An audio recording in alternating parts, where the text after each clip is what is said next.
We've all been told that taking control of your life is simply a matter of discipline and aggressive willpower. But modern neuroscience reveals that this assumption is dead wrong. Trying to force yourself into change with raw willpower actually triggers your brain's panic centers. The real secret to personal agency isn't strength. It's a specific biological switch in your prefrontal cortex that overrides your brain's default setting of helplessness. Look closely at the people around you tomorrow morning. Most of them are not actively driving their lives. They are reacting to them. They wake up to an alarm they hate, respond to messages they didn't ask for, endure stress they feel powerless to change, and go to sleep hoping tomorrow will somehow be different. On the surface, they look functional, but inside their brain is operating in passenger mode. Then, every so often, you cross paths with someone who feels entirely different. When life throws a crisis at them, they don't freeze, complain, or wait to be rescued. They move. It's not that they don't feel fear, it's that they possess a distinct psychological architecture that allows them to take complete ownership of their reality. Taking control of your life isn't a muscular effort of the ego. It is a fundamental shift in how your brain processes cause and effect. And until you understand the biological mechanism behind this shift, no amount of morning routines or motivational speeches will stick. So what is actually happening inside the brain of someone who takes control? And why do most people remain trapped in passive reaction, even when they desperately want to change? In 1966, psychologist Julian Rotter published a landmark paper that changed how we view human behavior.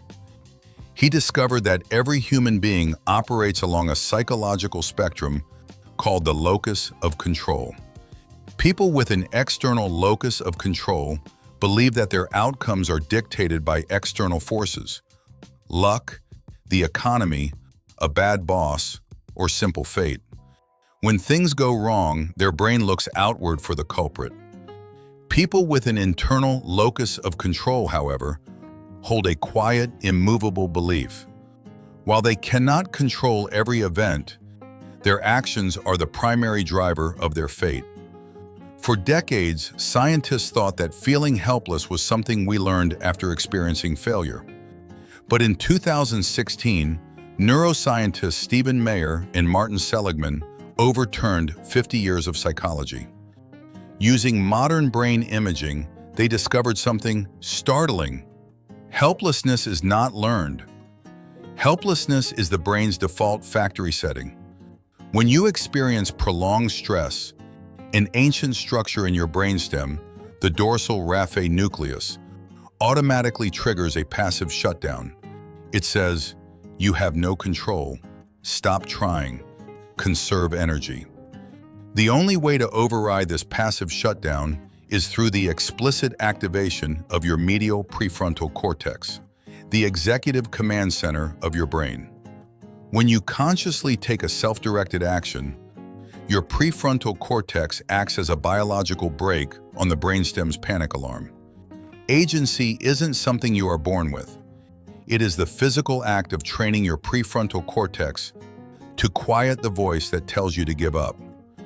To understand how this plays out in daily life, consider a study conducted by sociologist Robert Karasek on workplace burnout. He found that burnout happens in a very specific window: high demand paired with low control. Take two people doing the exact same exhausting job. Person A is micromanaged with zero autonomy. Person B has a heavy workload, but complete control over how they execute their day. Physiologically, Person A's cortisol levels spike and their mind enters chronic stress. Person B remains resilient. Why? Because the human nervous system doesn't break down from hard work. It breaks down when it feels trapped. So how do high-agency individuals break this cycle?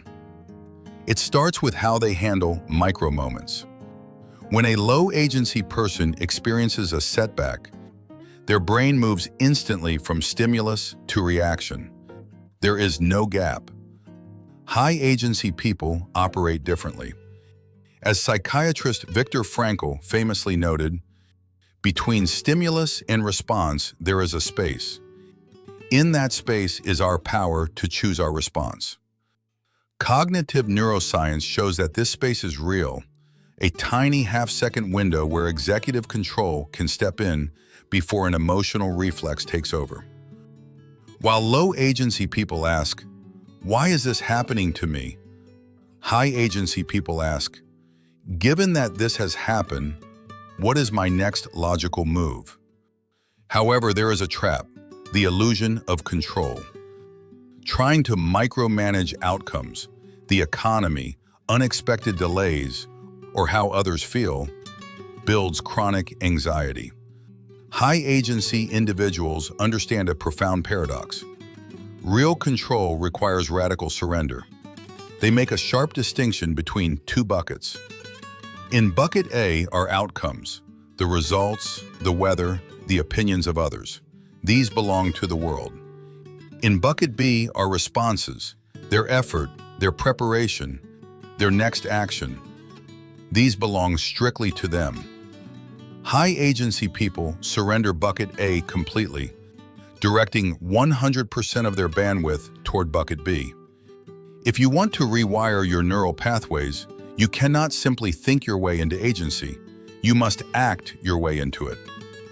Every time you set a tiny, self-directed objective, making your bed, sending one difficult email, walking for 10 minutes, and complete it, your brain releases a microdose of dopamine. Your prefrontal cortex registers the event and sends a message to your nervous system. My action caused a change in my environment. Small victories build the physical infrastructure of self-efficacy. Taking control of your life isn't about forcing the world to bend to your will. It is about waking up from the illusion that you are a helpless bystander in your own story. You step out of the crowd of passengers reacting to the weather, and you sit down at the wheel. If there is an area of your life right now where you feel stuck, ask yourself one simple question today. What is the smallest action I can take right now to prove to my brain that I am in control? Leave a comment below sharing where you are stepping into agency this week. Subscribe for more psychological deep dives, and I'll see you in the next video.